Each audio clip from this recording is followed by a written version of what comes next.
Welcome to my channel a moms daily cook. আজ আমি আপনাদের সাথে শেয়ার করব খাসির চর্বি দিয়ে ঘুগনি রেসিপি।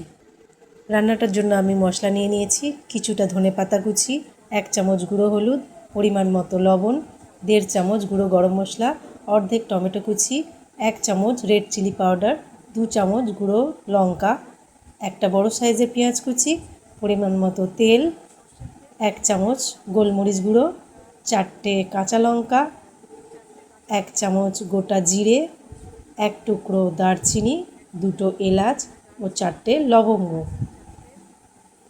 2টো তেজপাতা, 2টো শুকনো লঙ্কা আর 1.5 চামচ আদা রসুনের পেস্ট।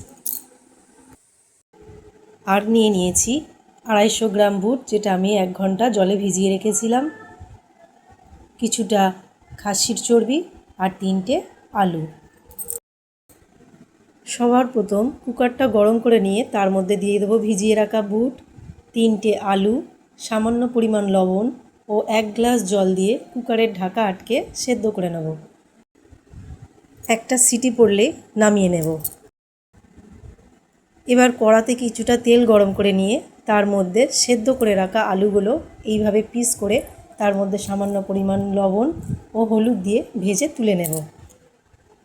যেহেতু কড়াতে তেল কম ছিল তাই আর একটু তেল দিয়ে তার মধ্যে দিয়ে দেবো 2টো শুকনো লঙ্কা, 2টো তেজপাতা, 1 চামচ 5 ফোড়ন, 1 টুকরো দারচিনি, 4টে লবঙ্গ ও 2টো এলাচ। এলাচ দুটো একটু ফাটিয়ে দেব।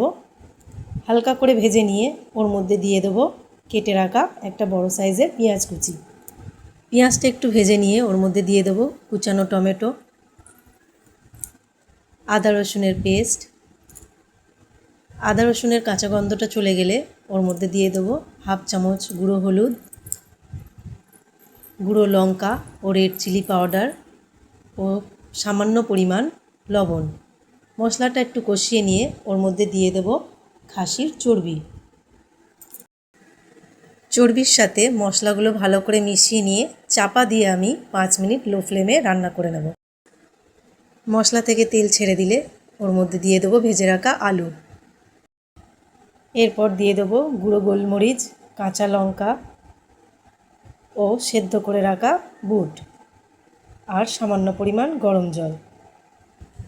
এরপর চাপা দিয়ে আমি 10 মিনিট রান্না করে নিয়ে ওর মধ্যে দিয়ে দেবো কুচিয়ে রাখা ধনেপাতা।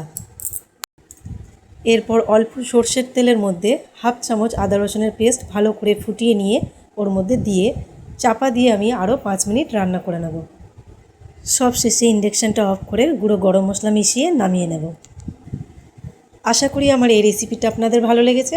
ভালো লাগলে অতি অবশ্যই একটা লাইক এবং সাবস্ক্রাইব করে যাবেন। ধন্যবাদ।